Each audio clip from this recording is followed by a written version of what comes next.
എല്ലാവർക്കും നമസ്കാരം. PSC ഇൻഫ്ലുവൻസറിന്റെ പുതിയൊരു വീഡിയോ ക്ലാസ്സിലേക്ക് സ്വാഗതം. 2024-2025 നടക്കുന്ന 10th പ്രിലിംസിന്റെ ഫ്രീ വർക്ക്ഔട്ട് ചലഞ്ചിന്റെ ഡേ 2 ആണ്. ഈ ഡേ 2 നമ്മൾ ഫിസിക്കൽ സയൻസ് ആണ് ചർച്ച ചെയ്യുന്നത്. 2022, 2023, 2024 ചോദിച്ചിട്ടുള്ള എല്ലാ പ്രീവിയസ് ഇയർ ക്വസ്റ്റ്യനും ഉൾപ്പെടുത്തിയിട്ടുള്ള ഒരു പാക്കേജ് ആണ് നമ്മൾ വർക്ക്ഔട്ട് ചലഞ്ചിൽ ഉൾപ്പെടുത്തിയിരിക്കുന്നത്. ഇതിന്റെ PDF നമ്മുടെ PSC ഇൻഫ്ലുവൻസറിന്റെ ടെലഗ്രാം കൂട്ടായ്മയിൽ ലഭിക്കും. അത് മാത്രമല്ല, നിങ്ങൾ ഈ ക്ലാസ് കാണുക, ക്ലാസ് കണ്ട ശേഷം PSC ഇൻഫ്ലുവൻസറിന്റെ ഗ്രൂപ്പിലെ ടെലഗ്രാം ചാനലിൽ ഇൻക്ലൂഡ് ചെയ്തിട്ടുള്ള പോൾ എക്സാം വർക്കൗട്ടും കൂടി ചെയ്യുക. ഓക്കെ, അങ്ങനെയെങ്കിൽ നമുക്ക് ക്ലാസ്സിലേക്ക് കടക്കാം. നമ്മൾ ആദ്യം കൊടുത്തിരിക്കുന്ന ചോദ്യം 2024 LDCയിലെ 1ാം ഘട്ട പരീക്ഷയിൽ ചോദിച്ച ഒരു ചോദ്യമാണ്. നക്ഷത്രങ്ങൾ മിന്നിത്തിളങ്ങുന്നതിന് കാരണമായ പ്രകാശ പ്രതിഭാസം ഏതാണ്? ഓപ്ഷൻ എ പ്രകീർണനം, ഓപ്ഷൻ ബി വിസരണം, ഓപ്ഷൻ സി പൂർണ്ണാന്തരിക പ്രതിഫലനം, ഓപ്ഷൻ ഡി അപവർത്തനം. എല്ലാവർക്കും അറിയാം, നമ്മളൊരു റിവിഷൻ ക്ലാസ് പോലാണ് ഈ ഒരു പോൾ വർക്ക്ഔട്ട് എക്സാം ചലഞ്ച് നടക്കുന്നത്. അപ്പം നിങ്ങൾ തന്നെ ഒന്ന് ഉത്തരം പറയാൻ ശ്രമിക്കുക. നക്ഷത്രങ്ങൾ മിന്നിത്തിളങ്ങുന്നതിന് കാരണമായ പ്രകാശ പ്രതിഭാസം ഏതാണ്? ഓപ്ഷൻ ഡി അപവർത്തനമാണ് ശരിയായിട്ടുള്ള ഉത്തരം. അപ്പോൾ എന്താണ് അപവർത്തനം എന്ന് പറയുന്നത്? സാന്ദ്രതാ വ്യത്യാസമുള്ള രണ്ട് മാധ്യമങ്ങൾക്കിടയിലൂടെ പ്രകാശരശ്മി സഞ്ചരിക്കുമ്പോൾ സഞ്ചാരപാതയ്ക്കുണ്ടാകുന്ന വ്യതിയാനമാണ് അപവർത്തനം എന്ന് പറയുന്നത്. ഡെൻസിറ്റി ഡിഫറൻസ് ആയിട്ടുള്ള രണ്ട് മാധ്യമങ്ങൾക്കിടയിലൂടെ, രണ്ട് മീഡിയത്തിന്റെ ഇടയിലൂടെ ഒരു പ്രകാശരശ്മി കടന്നു പോവുകയാണ് എങ്കിൽ ഈ പ്രകാശരശ്മിയുടെ സഞ്ചാരപാതയ്ക്ക് എന്തുണ്ടാകും? വ്യത്യാസം ഉണ്ടാകും, അല്ലെങ്കിൽ വ്യതിയാനം ഉണ്ടാകും. അതിനെയാണ് അപവർത്തനം എന്ന് പറയുന്നത്. ഉദാഹരണമായി, ജലം നിറച്ച ഗ്ലാസ്സിൽ ഒരു നാണയം ഇട്ട് കഴിഞ്ഞാൽ നാണയം അല്പം ഉയർന്നു നിൽക്കുന്നതായി നമുക്ക് തോന്നും. രണ്ടാമത് പറയുകയാണെങ്കിൽ, ജലത്തിൽ ഒരു കമ്പ് താഴ്ത്തി വെച്ച് കഴിഞ്ഞാൽ കമ്പ് അല്പം വളഞ്ഞതായിട്ട് നമുക്ക് അനുഭവപ്പെടും. അല്ലെങ്കിൽ ഒരു പെൻസിൽ താഴ്ത്തി വെച്ച് കഴിഞ്ഞാൽ, ജലത്തിൽ ഒരു പെൻസിൽ താഴ്ത്തി വെച്ചാൽ അത് കുറച്ച് വളഞ്ഞതായിട്ട് തോന്നും. ഇതിനെല്ലാം കാരണം എന്താണ്? അപവർത്തനമാണ്. കൂടാതെ സൂര്യാസ്തമയത്തിന് അല്ലെങ്കിൽ സൂര്യോദയത്തിന് അല്പം മുമ്പും സൂര്യാസ്തമയത്തിന് ശേഷവും സൂര്യപ്രകാശം കാണാൻ സാധിക്കുന്നത് സിനിമാ ഹാളിലെ സിനിമാ പ്രദർശനത്തിന് സഹായിക്കുന്നതും പ്രകാശ പ്രതിഭാസമാണ്.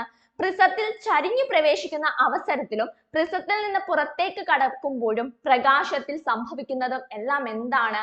അപവർത്തനമാണ്. അപ്പൊ അപവർത്തനത്തിന്റെ ഉദാഹരണങ്ങൾ ഓർത്തിരിക്കുക. നക്ഷത്രങ്ങൾ മിന്നിത്തിളങ്ങാൻ കാരണം എന്താണ്? അപവർത്തനമാണ്.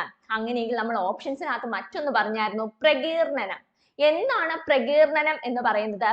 പ്രകാശം അതിന്റെ ഘടകവർണ്ണങ്ങളായി മാറുന്ന പ്രതിഭാസമാണ്. നമുക്കറിയാം, മഴവിൽ ഉണ്ടാകുന്നത് സൂര്യപ്രകാശം 7 ഘടകവർണ്ണങ്ങളായി മാറുന്നത് എന്തിനുദാഹരണമാണ്? പ്രകീർണനത്തിന് ഉദാഹരണമാണ്. അപ്പൊ അപവർത്തനം പറഞ്ഞു, പ്രകീർണനം പഠിച്ചു. അടുത്ത വിസരണം. പ്രകാശം അന്തരീക്ഷ വായുവിലെ പൊടിപടലങ്ങളിൽ തട്ടി ഉണ്ടാകുന്ന ക്രമരഹിതവും ഭാഗികവുമായ പ്രതിപതനമാണ് വിസരണം എന്ന് പറയുന്നത്. ആകാശത്തിന് നീല നിറം ഉണ്ടാകുന്നതിനുള്ള കാരണം, അതേപോലെ സമുദ്രത്തില് നീല നിറം കാണുന്നത് സൂര്യാസ്തമയത്തിനു മുമ്പും അസ്തമിച്ചു കഴിഞ്ഞിട്ടും, സൂര്യോദയത്തിനും സൂര്യാസ്തമയത്തിനും മുമ്പും പിമ്പും ആകാശത്ത് ചുമന്ന നിറം കാണുന്നതും എല്ലാം എന്തിന് ഉദാഹരണമാണ്? വിസരണത്തിന് ഉദാഹരണമാണ്. അപ്പം വിസരണം പഠിച്ചു. അടുത്തയാണ് പൂർണ്ണാന്തരിക പ്രതിഫലനം. എന്താണ് പൂർണ്ണാന്തരിക പ്രതിഫലനം? പ്രകാശം സാന്ദ്രത കൂടിയ മാധ്യമത്തിൽ നിന്ന് കുറഞ്ഞ മാധ്യമത്തിലേക്ക് ക്രിട്ടിക്കൽ കൂടിയ പതനകോണിൽ പ്രകാശരശ്മി പ്രവേശിക്കുമ്പോൾ ആ രശ്മി അപവർത്തനത്തിന് വിധേയമാകാതെ അതേ മാധ്യമത്തിലേക്ക് പ്രതിപദിക്കുന്ന പ്രതിഭാസമാണ് പൂർണ്ണാന്തരിക പ്രതിഫലനം. പൂർണ്ണാന്തരിക പ്രതിഫലനം. ഇതിനകത്ത് 2022 ഒരു ചോദ്യം ചോദിച്ചതാണ്, വജ്രത്തിന്റെ പ്രാധാന്യം അതിന്റെ തിളക്കമാണ്. അപ്പോൾ വജ്രത്തിന്റെ തിളക്കത്തിന് കാരണമായ പ്രതിഭാസം ഏതാ? പൂർണ്ണാന്തരിക പ്രതിഫലനമാണ്. അതേപോലെ 2023 ചോദിച്ച ഒരു ചോദ്യമാണ്, മരീചിക ഏത് പ്രതിഭാസവുമായി ബന്ധപ്പെട്ടിട്ടുള്ളതാണ്? ഏതാണ്? അതും പൂർണ്ണാന്തരിക പ്രതിഫലനമാണ്. അപ്പൊ 2022 2023 പൂർണ്ണാന്തരിക പ്രതിഫലനത്തെ പറ്റി ചോദിച്ചിട്ടുണ്ട്. അപ്പൊ അത് ഇമ്പോർട്ടന്റ് ആണ്, ഓർത്തിരിക്കുക. അതേപോലെ തന്നെ ക്യാമറയോടനുബന്ധിച്ചിട്ടുള്ള ടച്ച് സ്ക്രീന് എന്തുമായി ബന്ധപ്പെട്ടിരിക്കുന്നു? അതും പൂർണ്ണാന്തരിക പ്രതിഫലനമാണ്. എൻഡോസ്കോപ്പ് എന്തുമായി ബന്ധപ്പെട്ടിരിക്കുന്നു? അതും പൂർണ്ണാന്തരിക പ്രതിഫലനമാണ്. ഒപ്റ്റിക്കൽ ഫൈബറുകൾ എന്തുമായി ബന്ധപ്പെട്ടിരിക്കുന്നു? അതും പൂർണ്ണാന്തരിക പ്രതിഫലനമാണ്. അപ്പം ഇതെല്ലാം ഒന്ന് ഓർത്തിരിക്കുക. ചികിത്സാ രംഗത്തും വാർത്താവിനിമയ രംഗത്തും ക്യാമറയിലും എല്ലാം എന്തുപയോഗിക്കുന്നു? പൂർണ്ണാന്തരിക പ്രതിഫലനം ഉപയോഗിക്കുന്നു. ക്ലിയർ ആയല്ലോ? അപ്പം ഇത്രയും കാര്യങ്ങൾ അപവർത്തനം, പ്രകീർണനം, വിസരണം, പൂർണ്ണാന്തരിക പ്രതിഫലനം, ഇത്രയും കാര്യങ്ങൾ ക്ലിയർ ആയിട്ട് ഓർക്കുക. അങ്ങനെയെങ്കിൽ നമുക്ക് 2024 LDC ഫസ്റ്റ് ഫേസിൽ ചോദിച്ച രണ്ടാമത്തെ ചോദ്യം, അടുത്ത ചോദ്യം നോക്കാം. ഫാരൻഹീറ്റ് സ്കെയിൽ 32 ഡിഗ്രി ഫാരൻഹീറ്റ് താപനിലയ്ക്ക് തുല്യമായ സെൽഷ്യസ് സ്കെയിലിലെ താപനില എത്ര? ഫാരൻഹീറ്റ് സ്കെയിലില് 32 ഡിഗ്രി ഫാരൻഹീറ്റ് താപനിലയ്ക്ക് തുല്യമായ സെൽഷ്യസ് സ്കെയിലിലെ താപനില എത്ര? Option A 0 degree Celsius, option B -273 degree Celsius, option C 100 degree Celsius, option D 32 degree Celsius. Fahrenheit സ്കെയിലില് 32 ഡിഗ്രി സെൽഷ്യസ് ഫാരൻഹീറ്റ് ആണ്. ഇതിന് തുല്യമായി സെൽഷ്യസ് സ്കെയിലിലെ താപനില എത്ര എന്നാണ് ചോദിച്ചേക്കുന്നത്. അപ്പൊ നമുക്ക് ഫാരൻഹീറ്റ് അറിയണം, കെൽവിൻ അറിയണം, സെൽഷ്യസ് അറിയണം അല്ലെ? അപ്പം ഇതിന് ഉത്തരം ഏതാണ്? ഫാരൻഹീറ്റ് സ്കെയിലില് 32 ഡിഗ്രി ഫാരൻഹീറ്റ് താപനിലയ്ക്ക് തുല്യമായി സെൽഷ്യസ് സ്കെയിലിലെ താപനില എത്രയാണ്? സെൽഷ്യസ് സ്കെയിലില് 0 ഡിഗ്രി സെൽഷ്യസ് ആണ്. ഓർത്തിരുന്നോണം, സെൽഷ്യസിൽ അത് എത്ര ആണ്? 0 ഡിഗ്രി സെൽഷ്യസ് ആണ്. 0 ഡിഗ്രി സെൽഷ്യസ്. അങ്ങനെയാണെങ്കിൽ കെൽവിൻ ഉണ്ടല്ലോ, ഇനി കെൽവിനിൽ അത് എത്രയാണ്? കെൽവിനിൽ എത്രയാണ്? 273.15 കെൽവിൻ ആണ്. 273.15 കെൽവിൻ. ക്ലിയർ ആയോ? അപ്പം 32 ഡിഗ്രി ഫാരൻഹീറ്റില് താപനിലയ്ക്ക് തുല്യമായി കെൽവിൻ സ്കെയിലിലെ താപനില എത്രയെന്ന് ചോദിച്ചാൽ നമുക്ക് അതും പറയണം. അത് എത്രയാണ്? 273.15 കെൽവിൻ ആണ്. ഇനി സെൽഷ്യസ് ആണെങ്കിൽ അത് ഏതാണ്? 0 ഡിഗ്രി സെൽഷ്യസ് ആണ്. ഇത് മൂന്നും ഐസ് ഉരുകുന്ന ഊഷ്മാവ് അല്ലെങ്കിൽ ഐസ് ഉരുകുന്ന ടെമ്പറേച്ചർ ആണ് പറയുന്നത്. നമുക്കറിയാം ഐസ് ഉരുകുന്ന ടെമ്പറേച്ചർ എപ്പോഴാണ്? 0 ഡിഗ്രി സെൽഷ്യസിലാണ് ഐസ് ഉരുകുന്നത് അല്ലെ? 0 ഡിഗ്രി സെൽഷ്യസിലാണ് ഐസ് ഉരുകുന്നത്. അത് കെൽവിനിലാണെങ്കിൽ 273.15 കെൽവിനിലാണ് ഐസ് ഉരുകുന്നത്. ഫാരൻഹീറ്റിൽ പറയുകയാണെങ്കിൽ 32 ഡിഗ്രി ഫാരൻഹീറ്റിലാണ് ഐസ് ഉരുകുന്നത്. ഇനി ജലം തിളയ്ക്കുകയാണ് എങ്കിൽ വാട്ടറിന്റെ ബോയിലിംഗ് പോയിന്റില് കെൽവിനിൽ നമുക്കറിയാം എത്രയാണ്? കെൽവിനില് 373.15 കെൽവിൻ ആണ്. സി 373.15 കെൽവിൻ ആണ് ജലം തിളയ്ക്കുമ്പോൾ. ബോയിലിംഗ് പോയിന്റിലെ കാര്യമാണ് പറയുന്നത്. ബോയിലിംഗ് പോയിന്റില് കെൽവിൻ പറയുമ്പോൾ 373.15 കെൽവിൻ ആണ്. ഇനി അത് സെൽഷ്യസിലാണെങ്കിൽ എത്രയാണ്? സെൽഷ്യസിൽ എല്ലാവർക്കും അറിയാം എത്ര ഡിഗ്രി സെൽഷ്യസിലാണ് വെള്ളം തിളയ്ക്കുന്നത്? 100 ഡിഗ്രി സെൽഷ്യസിലാണ് അല്ലെ? 100 ഡിഗ്രി സെൽഷ്യസിലാണ് വെള്ളം തിളയ്ക്കുന്നത്. ഇനി ഫാരൻഹീറ്റ് ആണെങ്കിലോ? ഫാരൻഹീറ്റ് എത്ര ആയിരിക്കും? 212 ഡിഗ്രി ഫാരൻഹീറ്റിലാണ് ജലം തിളയ്ക്കുന്നത്. അപ്പൊ ഇങ്ങനെ ഒരു ചോദ്യം വരാം. ഫാരൻഹീറ്റ് സെൽഷ്യസില് അല്ലെങ്കിൽ ഫാരൻഹീറ്റ് സ്കെയിലില് 212 ഡിഗ്രി ഫാരൻഹീറ്റ് താപനിലയ്ക്ക് തുല്യമായ സെൽഷ്യസ് സ്കെയിലിലെ താപനില എത്രയാണ്? 100 ഡിഗ്രി സെൽഷ്യസ് ആണ്. അപ്പൊ മൂന്നെണ്ണം ഓർത്തിരുന്നോണം. ഫാരൻഹീറ്റ് ഐസ് ഉരുകുന്നതാണ് ചോദിച്ചേക്കുന്നെങ്കിൽ ഐസ് ഉരുകുന്ന ഊഷ്മാവ് 32 ഡിഗ്രി ഫാരൻഹീറ്റ് ആണ്. അതിന്റെ സെയിം 0 ഡിഗ്രി സെൽഷ്യസ് ആണ് വരുന്നത്. കെൽവിനിലാണെങ്കിൽ അത് 273.15 കെൽവിൻ ആണ് വരുന്നത്. ഇനി ജലം തിളയ്ക്കുമ്പോഴാണ്, ബോയിലിംഗ് പോയിന്റിലാണ് എങ്കിൽ, നമ്മൾ ആദ്യം പറഞ്ഞ മെൽറ്റിംഗ് പോയിന്റ് ആണ്, ഇത് ബോയിലിംഗ് പോയിന്റ് ആണ് എങ്കിൽ ഫാരൻഹീറ്റ് എത്രയാണ് വരുന്നത്? 212 അല്ലെങ്കിൽ 212 degree Fahrenheit, 100 degree Celsius, 373.15 kelvin ആണ് വരുന്നത്. ഇനി ശരീര ഊഷ്മാവ് ഉണ്ട് അല്ലെ? ശരീര ഊഷ്മാവ്, നമ്മുടെ ശരീര ഊഷ്മാവ് കെൽവിനിൽ എത്രയാണെന്ന് അറിയാമോ? ശരീര ഊഷ്മാവ് കെൽവിനില് 310.15 കെൽവിൻ ആണ്. 310.15 കെൽവിൻ ആണ്.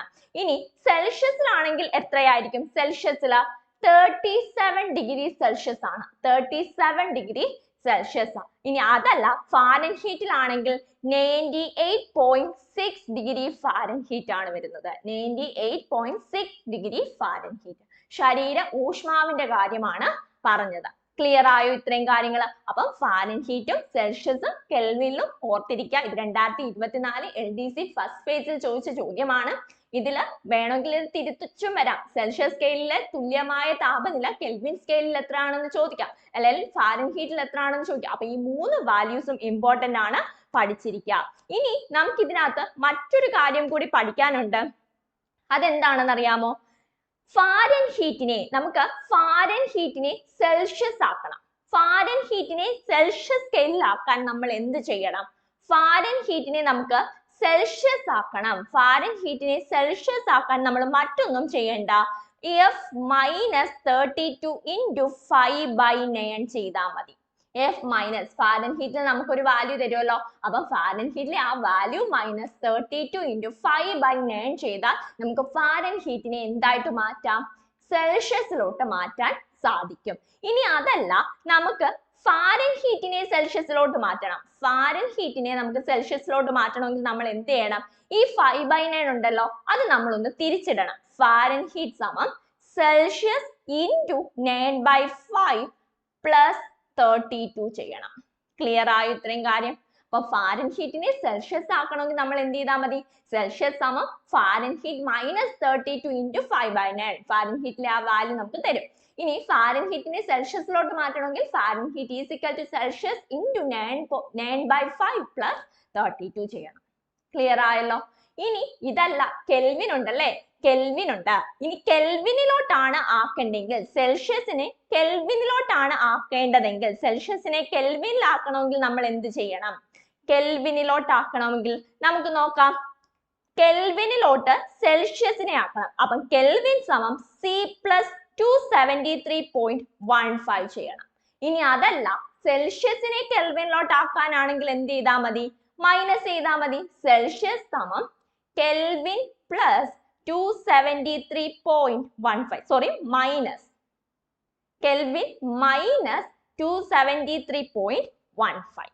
ക്ലിയർ ആയോ? അപ്പം കെൽവിനിലെ സെൽഷ്യസിലോട്ട് ആക്കണമെങ്കിൽ കെൽവിൻ സമം C പ്ലസ് സെൽഷ്യസിന്റെ വാല്യൂ പ്ലസ് 273.15 ചെയ്യുക. ഇനി അതല്ല, സെൽഷ്യസിനെ കെൽവിനിലോട്ട് ആക്കാനാണ് എങ്കിൽ സെൽഷ്യസ് സമം കെൽവിൻ -273.15. ഇത്രയും കാര്യങ്ങൾ ഓർത്തിരുന്നോണേ. ഇത്രയും കാര്യമേ ഉള്ളൂ ഇതിനകത്ത്. അപ്പൊ ഇവിടെ നോക്കിയേ, ഫാരൻഹീറ്റ് സ്കെയിലില 32 ഡിഗ്രി ഫാരൻഹീറ്റ് താപനിലയ്ക്ക് തുല്യമായ സെൽഷ്യസ് സ്കെയിലിലെ താപനില എത്രയെന്ന് ചോദിച്ചാൽ അത് എത്രയാണ്? ഓപ്ഷൻ എ ആണ്, 0 ഡിഗ്രി സെൽഷ്യസ് ആണ് എന്ന് മറന്നു പോകരുത്. ഓക്കെ ആണേ? അപ്പൊ ഇത് രണ്ടും LDC ഫസ്റ്റ് ഫേസിൽ ചോദിച്ചിരിക്കുന്ന ചോദ്യമാണ്, ഓർത്തിരിക്കുക. നമുക്കറിയാം ഫിസിക്കൽ സയൻസ്, ഫിസിക്സും കെമിസ്ട്രിയും കൂടി ചേരുന്നതാണ് ഫിസിക്കൽ സയൻസ്. അപ്പം 2 വിഷയവും നമ്മൾ ഫിസിക്കൽ സയൻസിൽ പഠിക്കണം. അപ്പൊ നമുക്ക് അടുത്ത കെമിസ്ട്രി എന്നുള്ള ഒരു ചോദ്യം നോക്കാം.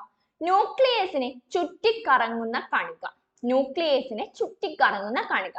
Option A neutron, option B proton, option C electron, option D ഇവയൊന്നുമല്ല. ഇതൊന്നും ഓർക്കാനുള്ള ടൈം വേണ്ട, എളുപ്പം നമുക്ക് ചെയ്യാൻ പറ്റും അല്ലെ? ന്യൂക്ലിയസിനെ ചുറ്റിക്കറങ്ങുന്ന, ഇത് ന്യൂക്ലിയസ് ആണെങ്കിൽ അതിനകത്ത് എന്തൊക്കെയുണ്ട്? ന്യൂട്രോണും ഉണ്ട്, പ്രോട്ടോണും ഉണ്ട്. അതിനെ ചുറ്റിക്കറങ്ങുന്ന, അതിന്റെ ഷെല്ലിൽ ചുറ്റിക്കറങ്ങുന്നത് എന്താണ്? എന്തായിരിക്കും അത്? ഇലക്ട്രോൺസ് ആയിരിക്കും. അപ്പൊ ശരിയായിട്ടുള്ള ഉത്തരം ഏതാണ്? ഓപ്ഷൻ സി ഇലക്ട്രോൺ ആണ്. ന്യൂക്ലിയസിനെ ചുറ്റിക്കറങ്ങുന്ന കണിക ഏതാണ്? ഇലക്ട്രോൺ ആണ്. അടുത്ത, ഇലക്ട്രോൺ എന്ന പേര് നിർദ്ദേശിച്ചത് ആര്? നമുക്ക് അങ്ങനെ ഒരു ചോദ്യം വന്നാൽ എഴുതണ്ടേ? ഇലക്ട്രോണിന്റെ പേര് നിർദ്ദേശിച്ചത് ആരാണ്? ജോൺസ്റ്റോൺ സ്റ്റോണി ആണ്. ജോൺസ്റ്റോൺ സ്റ്റോണി. ഇനി ഇലക്ട്രോണിന്റെ ചാർജ് എന്താണെന്ന് ചോദിച്ചാൽ നെഗറ്റീവ് ചാർജ് ആണ്. ഇലക്ട്രോണിന്റെ ചാർജ് നെഗറ്റീവ് ചാർജ് ആണ്. ഒരു മൂലകത്തിന്റെ രാസപ്രവർത്തനത്തിൽ നിർണായക പങ്കുവഹിക്കുന്ന അറ്റോമിക കണിക താഴെ തന്നിരിക്കുന്നവയിൽ ഏതാ? ഇലക്ട്രോൺ ആണ്. ഒരു മൂലകത്തിന്റെ, പ്രീവിയസ് ഇയർ ക്വസ്റ്റ്യൻ ആണ്, ഒരു മൂലകത്തിന്റെ രാസപ്രവർത്തനത്തിൽ നിർണായക പങ്കുവഹിക്കുന്ന അറ്റോമിക കണിക ഏതാണ്? ഇലക്ട്രോൺ ആണ്. ആറ്റത്തിലെ ഭാരം കുറഞ്ഞ കണം ഏതാണ്? അതും ഇലക്ട്രോൺ ആണ്. ആറ്റത്തിലെ ഭാരം കുറഞ്ഞ കണം ഏതാണെന്ന് ചോദിച്ചാൽ അത് ഇലക്ട്രോൺ ആണ്. ഇലക്ട്രോണിനെ പറ്റിയുള്ളതെല്ലാം നമ്മൾ പഠിച്ചു, മറന്നു പോവരുത്. പേര് നിർദ്ദേശിച്ചത് ജോൺസ്റ്റോൺ സ്റ്റോണി ആണ്. നെഗറ്റീവ് ചാർജ് ആണ്. ഒരു മൂലകത്തിന്റെ രാസപ്രവർത്തനത്തിൽ നിർണായക പങ്ക് വഹിക്കുന്ന അറ്റോമിക കണികയാണ്. ആറ്റത്തിലെ ഭാരം കുറഞ്ഞ കണമാണ്. അടുത്ത ഇലക്ട്രോണിനെ പറ്റിയുള്ള മറ്റൊരു ചോദ്യമാണ്, പ്രീവിയസ് ഇയർ ക്വസ്റ്റ്യൻ ആണ്. ഇലക്ട്രോണിനെ സംബന്ധിച്ച് ശരിയായ പ്രസ്താവന ഏത്? ഓപ്ഷൻ എ കണികാ സ്വഭാവം കൂടുതൽ, ഓപ്ഷൻ ബി തരംഗ സ്വഭാവം കൂടുതൽ, ഓപ്ഷൻ സി തുല്യ കണികാ സ്വഭാവവും തരംഗ സ്വഭാവവും, ഓപ്ഷൻ ഡി ഇതൊന്നുമല്ല. ഇലക്ട്രോണിനെ സംബന്ധിച്ച് നമ്മൾ പേര് നിർദ്ദേശിച്ച ആരാന്ന് പറഞ്ഞു, ഭാരം കുറഞ്ഞ കണമാണെന്ന് പഠിച്ചു. അതേപോലുള്ള കാര്യങ്ങളെല്ലാം നമ്മൾ പറഞ്ഞു. ഒരു ആറ്റത്തിലെ ഏറ്റവും പ്രധാനപ്പെട്ട കണികയാണ് ഇലക്ട്രോൺ എന്നെല്ലാം നമ്മൾ പഠിച്ചു. ഇവിടെ ഇലക്ട്രോണിനെ സംബന്ധിച്ച് അതിന്റെ സ്വഭാവമാണ് ചോദിച്ചിരിക്കുന്നത്. എന്താണ് ഇലക്ട്രോണിന്റെ സ്വഭാവം? അത് തുല്യ കണികാ സ്വഭാവവും തരംഗ സ്വഭാവവും കാണിക്കുന്നു അല്ലെ. അത് പാർട്ടിക്കിൾ നേച്ചറും കാണിക്കുന്നുണ്ട്, വേവ് നേച്ചറും കാണിക്കുന്നുണ്ട്. അപ്പൊ നോക്കൂ, തുല്യ കണികാ സ്വഭാവവും തരംഗ സ്വഭാവവുമാണ് ശരിയായിട്ടുള്ള ഉത്തരം. ഇതിനെ അറിയപ്പെടുന്ന പേര്, ഈ ഇലക്ട്രോണ് വേവ് നേച്ചറും പാർട്ടിക്കിൾ നേച്ചറും കാണിക്കുന്നുണ്ട്. അതുകൊണ്ട് അതിനെ അറിയപ്പെടുന്ന പേര് എന്താണ്? ഡ്യുവൽ നേച്ചർ അല്ലെങ്കിൽ ദ്വന്ദ്വ സ്വഭാവം എന്നാണ്. ദ്വന്ദ്വ സ്വഭാവം അല്ലെങ്കിൽ ഡ്യുവൽ നേച്ചർ. ഇത് നിർദ്ദേശിച്ചത് ആരാണ്? ഡ്യുവൽ നേച്ചർ നിർദ്ദേശിച്ചത്, ആവിഷ്കരിച്ചത് അല്ലെങ്കിൽ കണ്ടുപിടിച്ചത് ഡി ബ്രോഗ്ലി ആണ്. ആരാണ്? ഡി ബ്രോഗ്ലി ആണിത് നിർദ്ദേശിച്ചത്. പരീക്ഷണത്തിലൂടെ ഇലക്ട്രോണുകളുടെ തരംഗ സ്വഭാവം തെളിയിച്ചത് ആരാണെന്ന് ചോദിച്ചാൽ അത് CJ ഡേവിസണും LH ജർമ്മനും ആണ്. അപ്പം ഈ പേര് മറക്കരുത്. ഈ തരംഗ സ്വഭാവം അല്ലെങ്കിൽ ദ്വന്ദ്വ സ്വഭാവം ഡ്യുവൽ നേച്ചർ കണ്ടെത്തിയത് അല്ലെങ്കിൽ നിർദ്ദേശിച്ചത് ആരാണെന്ന് ചോദിച്ചാൽ അത് ഡി ബ്രോഗ്ലി ആണ്. എന്നാൽ പരീക്ഷണത്തിലൂടെ ഇലക്ട്രോണുകളുടെ തരംഗ സ്വഭാവം കണ്ടെത്തിയത് CJ ഡേവിസണും LH ജർമ്മറുമാണ്. ഇനി ഒരാറ്റത്തിലെ പ്രോട്ടോണിന്റെയും ഇലക്ട്രോണിന്റെയും മാസുകൾ തമ്മിലുള്ള അനുപാതം പ്രീവിയസ് ഇയർ ക്വസ്റ്റ്യൻ ആണ്.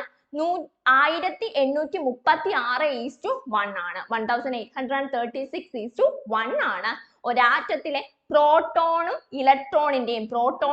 ഇലക്ട്രോണിന്റെയും മാസുകൾ തമ്മിലുള്ള റേഷ്യോ എന്ന് പറയുന്നത്.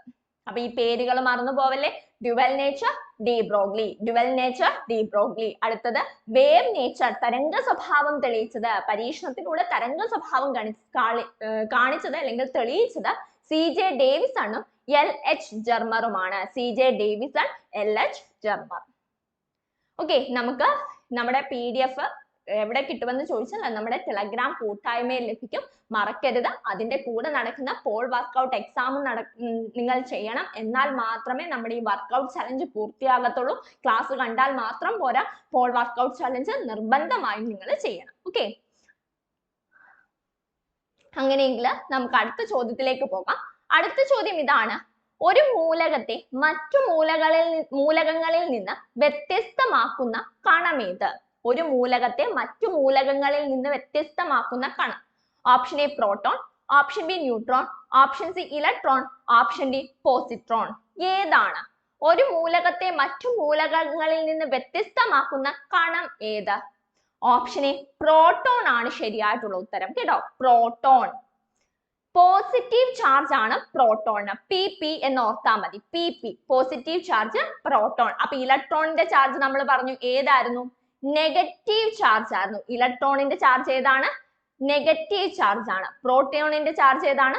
പോസിറ്റീവ് ചാർജ് ആണ്. Electron negative charge. ഇലക്ട്രോണിന്റെ നമ്മൾ അല്ലാതെ എഴുതുമ്പോൾ ഈ എഴുതി മേളിലൊരു വരയാ വരയ്ക്കുന്നത്, അത് ഇലക്ട്രോൺ നെഗറ്റീവ് എന്നൊന്ന് ഓർത്താൽ മതി. Electron negative charge, proton positive. PP proton positive charge. ഇനി മറക്കല്ലേ. ഒരു ആറ്റത്തിന്റെ ഐഡന്റിറ്റി കാർഡ്, ഫിംഗർ പ്രിന്റ് എന്നിങ്ങനെയെല്ലാം അറിയപ്പെടുന്നത് ഏതാണ്? പ്രോട്ടോൺ ആണ്. ഒരു മൂലകത്തെ മറ്റു മൂലകങ്ങളിൽ നിന്ന് വ്യത്യസ്തമാക്കുന്ന കണം ഏതാണെന്ന് ചോദിച്ചാൽ അത് പ്രോട്ടോൺ ആണ്. ഒരു ഹൈഡ്രജൻ ആറ്റത്തിന്റെ മാസ് പ്രോട്ടോണിന്റെ തുല്യമാണ്. ഒരു ഹൈഡ്രജൻ ആറ്റത്തിന്റെ മാസ് ഒരു പ്രോട്ടോണിന് തുല്യമാണ്. ആറ്റത്തിന്റെ പോസിറ്റീവ് ചാർജിനുള്ള കേന്ദ്രമുണ്ട് എന്ന് ശാസ്ത്രലോകം അംഗീകരിച്ച വർഷം ഏതാണെന്ന് ചോദിച്ചാൽ നമുക്കറിയാം ന്യൂക്ലിയസ് ഉണ്ട്. ന്യൂക്ലിയസിനകത്താണ് ന്യൂട്രോണും പ്രോട്ടോണും. അപ്പൊ ഈ ന്യൂക്ലിയസിനകത്ത് അല്ലെങ്കിൽ ഒരു ആറ്റത്തിനകത്ത് പോസിറ്റീവ് ചാർജ് ഉണ്ട് എന്ന് ശാസ്ത്രലോകം അംഗീകരിച്ചത് 1911. 1911. അപ്പൊ ഐഡന്റിറ്റി കാർഡ് എന്ന് അറിയപ്പെടുന്ന മൂലകം ഏത് എന്ന് ചോദിച്ചാൽ അല്ലെങ്കിൽ കണം ഏത് എന്ന് ചോദിച്ചാൽ അത് ഏതാണ്? പ്രോട്ടോൺ ആണ്. ഐഡന്റിറ്റി കാർഡ്, ഫിംഗർ പ്രിന്റ് എന്നിങ്ങനെ അറിയപ്പെടുന്ന കണം ഏതാണ്? പ്രോട്ടോൺ ആണ് എന്ന് ഓർത്തിരിക്കാം. അടുത്ത ചോദ്യം: ആറ്റത്തിനുള്ളിൽ കാണുന്ന കണങ്ങളുടെ പേരും അവയുടെ ചാർജും തന്നിരിക്കുന്നു. ശരിയായ ജോഡി അല്ലെങ്കിൽ ജോഡികൾ കണ്ടെത്തുക. 1 electron negative charge, 2 proton charge ഇല്ല, 3 proton positive charge, 4 neutron negative charge. ഇതിനകത്ത് 1 2 2 3 എന്നൊക്കെ കൊടുത്തിട്ടുണ്ട്, അതുകൊണ്ട് ഒന്നും ആവശ്യമില്ല, നമുക്ക് അല്ലാതെ തന്നെ കണ്ടുപിടിക്കാം. ഇലക്ട്രോൺ നെഗറ്റീവ് ചാർജ് എന്ന് നമ്മളിപ്പം പഠിച്ചു. അപ്പൊ ഒന്നാമത്തത് ശരിയാണ്. പ്രോട്ടോണിന് ചാർജ് ഇല്ലേ? ചാർജ് ഉണ്ട് അല്ലെ? പ്രോട്ടോണിന്റെ ചാർജ് എന്താണ്? പോസിറ്റീവ് ചാർജ് ആണ്, PP. അപ്പം പ്രോട്ടോൺ പോസിറ്റീവ് ചാർജ്. ന്യൂട്രോണിന്റെ നെഗറ്റീവ് ചാർജ് ആണോ? അല്ല, ന്യൂട്രോണിന് ചാർജ് ഇല്ല. അപ്പം പ്രോട്ടോണിന് പോസിറ്റീവ് ചാർജ് ആണ്, ന്യൂട്രോണിന് ചാർജ് ഇല്ല. ന്യൂട്രോണിന് എന്താണ്? ചാർജ് ഇല്ല. അതേപോലെ തന്നെ ഇലക്ട്രോണിന് എന്താണ്? നെഗറ്റീവ് ചാർജ് ആണ്. നെഗറ്റീവ് ചാർജ് ആണ് ഇലക്ട്രോണിന്. അപ്പം 1 3 4 ശരിയായ ജോഡി അല്ലെ? 1 3 4 ഇല്ല, 4 ന്യൂട്രോൺ നെഗറ്റീവ് ചാർജ് അല്ല, ചാർജ് ഇല്ല ന്യൂട്രോണിന്. മറന്നുപോലെ, ന്യൂട്രോണിന് ചാർജ് ഇല്ല, electron negative charge, proton positive charge. അപ്പൊ 1 3 ശരിയായിട്ടുള്ള ഉത്തരം. Option A 1 3.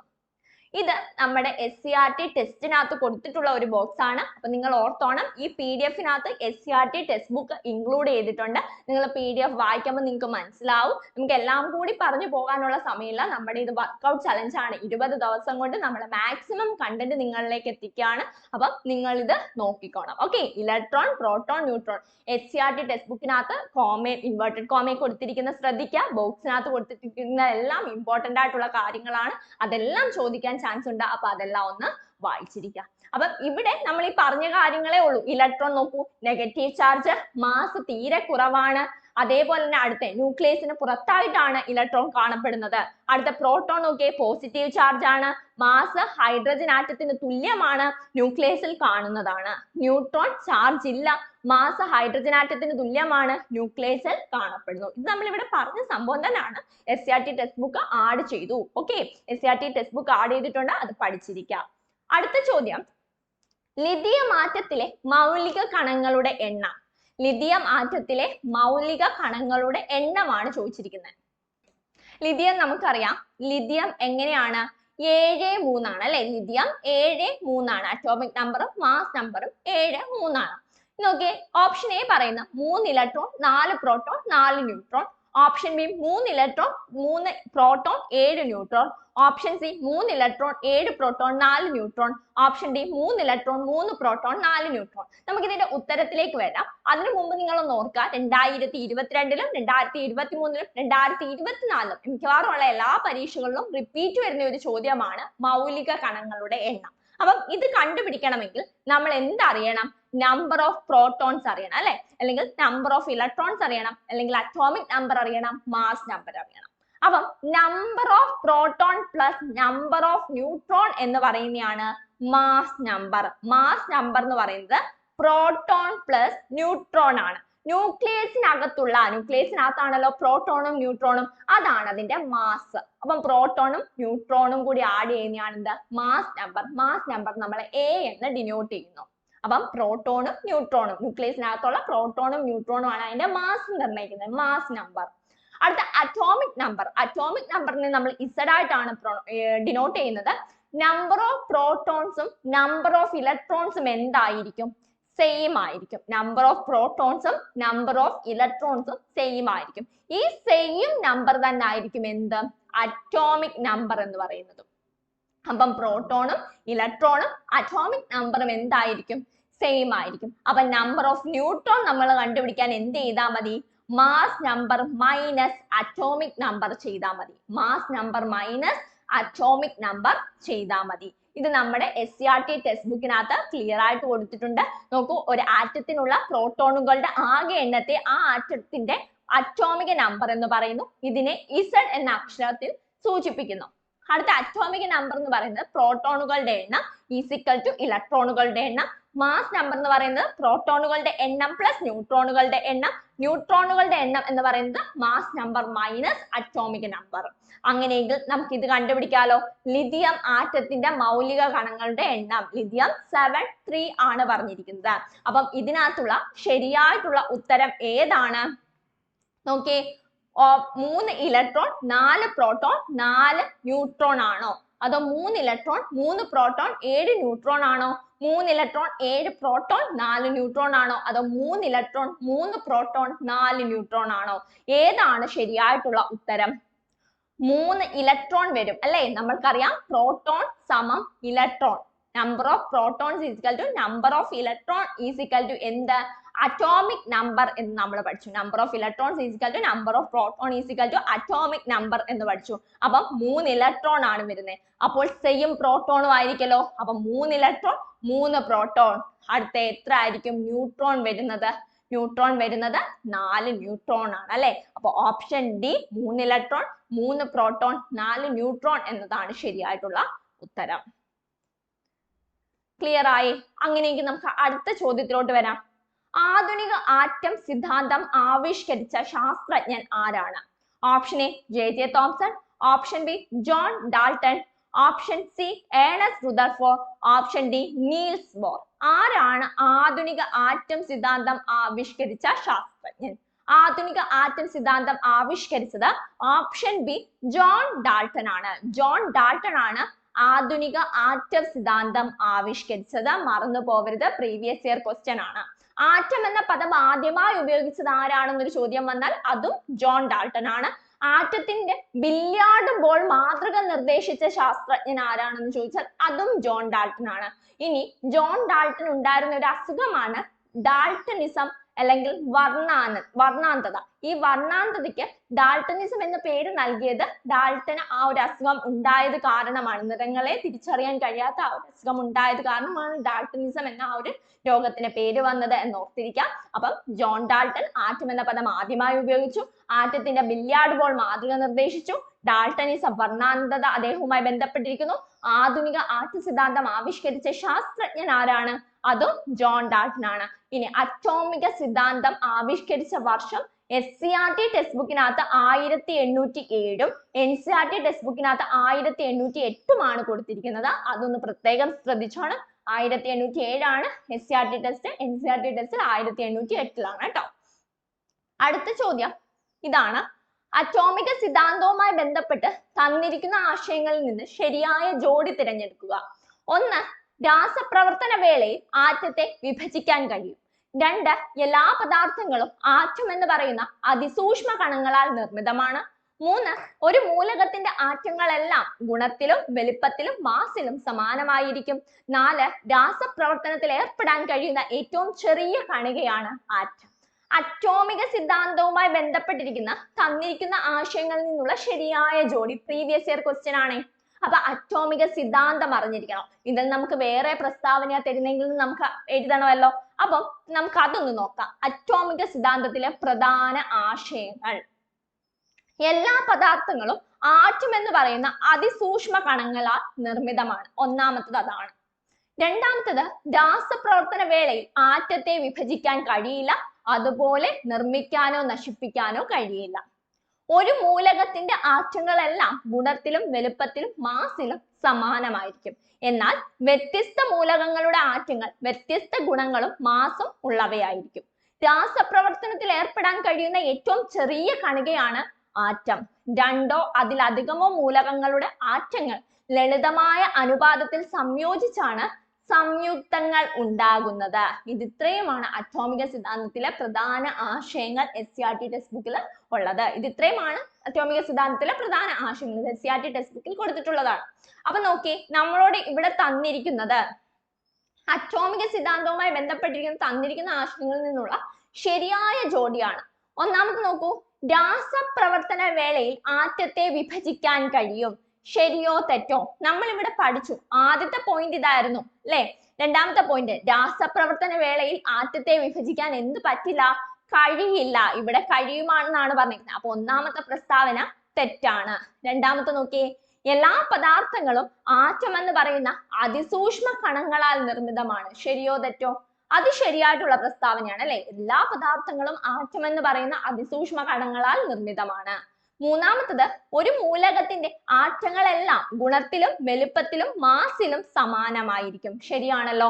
ഒരു മൂലകത്തിൽ ആണ് എങ്കിൽ ഒരേ മൂലകത്തിൽ, എന്നാൽ വ്യത്യസ്ത മൂലകങ്ങളിൽ ഇത് സെയിം ആയിരിക്കുമോ?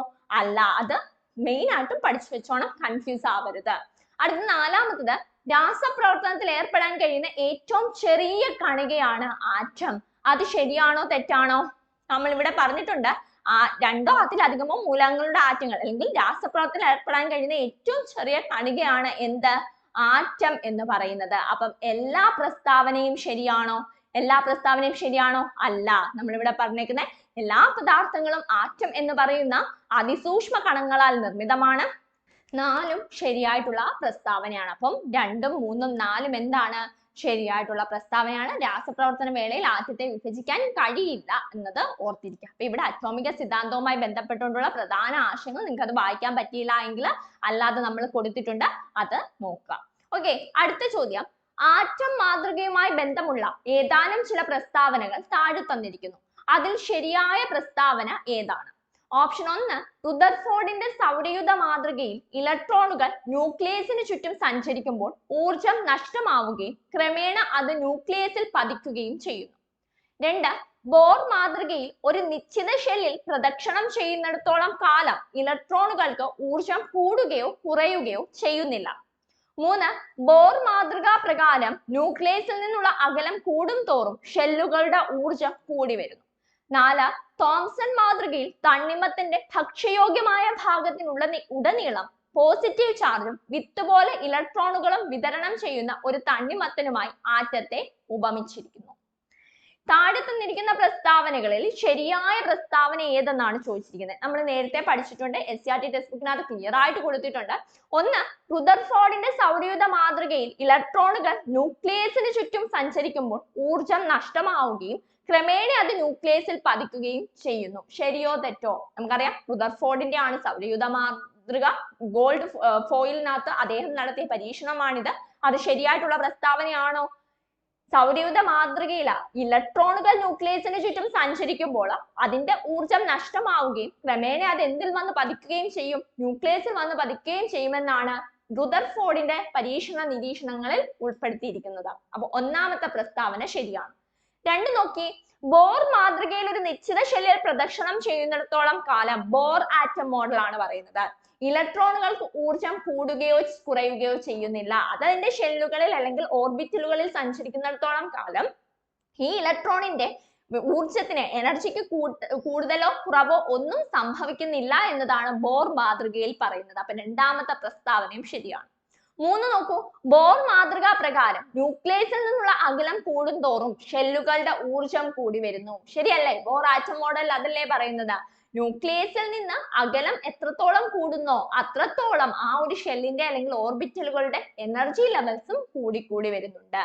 4 നോക്കൂ, തോംസൺ മാതൃകയിൽ നമ്മൾ പഠിച്ചിട്ടുണ്ട്. തോംസൺ മാതൃകയിൽ ഒരു തണ്ണിമത്തൻ എടുത്തു കഴിഞ്ഞാൽ അതിന്റെ ഭക്ഷ്യയോഗ്യമായ ഭാഗത്തിലുടനീളം എന്താണ്?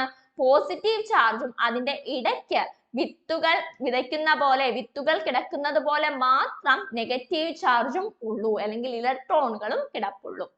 അങ്ങനെ ഒരു ആറ്റത്തെ അല്ലേ തോംസൺ, ജെ തോംസൺ നിർമ്മിച്ചത് അല്ലെങ്കിൽ കണ്ടെത്തിയത്. അപ്പൊ 4ാമത്തെ പ്രസ്താവനയും ശരിയാണ്. അപ്പൊ ഇതിനകത്ത് തന്നിരിക്കുന്ന പ്രസ്താവനകളിൽ ഓപ്ഷൻ ഡി ആണ് എല്ലാം ശരിയാണ്. എല്ലാ പ്രസ്താവനകളും ശരിയായിട്ടുള്ള പ്രസ്താവനയാണ്. ഇനി ഒന്നാമത്തെ നമ്മൾ പറഞ്ഞു സൗരയൂഥ മാതൃക. നിങ്ങൾക്ക് അറിയാം സൗരയൂഥ മാതൃക എന്താണ്, നമ്മൾ മുമ്പ് പഠിച്ചു. സൗരയൂഥ മാതൃക കൊണ്ടുവന്നത് ആരാണ്? റുദർഫോർഡ് ആണ്. ഗോൾഡ് ഫോയിലിൽ പരീക്ഷണത്തിലൂടെ ആറ്റത്തിന്റെ മാതൃക തയ്യാറാക്കിയ വർഷം 1911 നമ്മൾ മുമ്പ് പറഞ്ഞായിരുന്നു. ശാസ്ത്രലോകം അംഗീകരിച്ചത് 1911 എന്ന്. ആറ്റത്തിന് ഒരു കേന്ദ്രമുണ്ടെന്നും മാസ് മുഴുവൻ കേന്ദ്രീകരിച്ചത് ന്യൂക്ലിയസിൽ ആണെന്ന് കണ്ടെത്തിയതും ആരാണ്? റുദർഫോർഡ് ആണ്. ഇലക്ട്രോണുകൾ ഒരു ഷെല്ലിൽ ന്യൂക്ലിയസിനെ ചുറ്റുന്നു എന്ന് കണ്ടെത്തിയ ശാസ്ത്രജ്ഞൻ ആരാണ്? അതും റുദർഫോർഡ് ആണ്.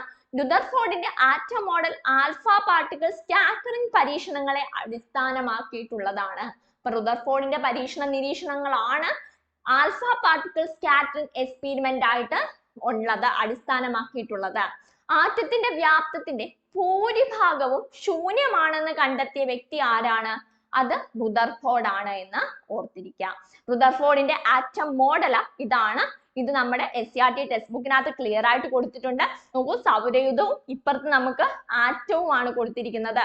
ഒരു മൂലകമാണ്, ഒരു എലമെന്റ് ആണ് കൊടുത്തിരിക്കുന്നത്. നോക്കി, സൗരയൂഥത്തിന് ഒരു കേന്ദ്രമുണ്ട്, അതേപോലെ തന്നെ ആറ്റത്തിനും എന്തുണ്ട്? ഒരു കേന്ദ്രമുണ്ട്. സൗരയൂഥത്തിന്റെ കേന്ദ്രഭാഗത്ത് സൂര്യനാണ് എങ്കിൽ ഇവിടെ എന്താണ് കേന്ദ്രഭാഗത്ത്?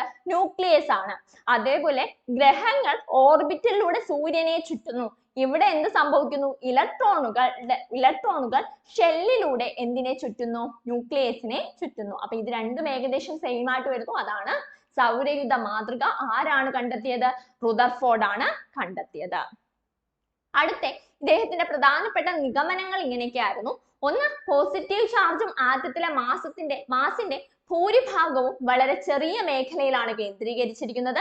ആറ്റത്തിന്റെ ഈ ചെറിയ ഭാഗമാണ് ന്യൂക്ലിയസ്. അപ്പൊ ന്യൂക്ലിയസ് കണ്ടെത്തിയത് ആരാണ്? റുദർഫോർഡ് ആണ്.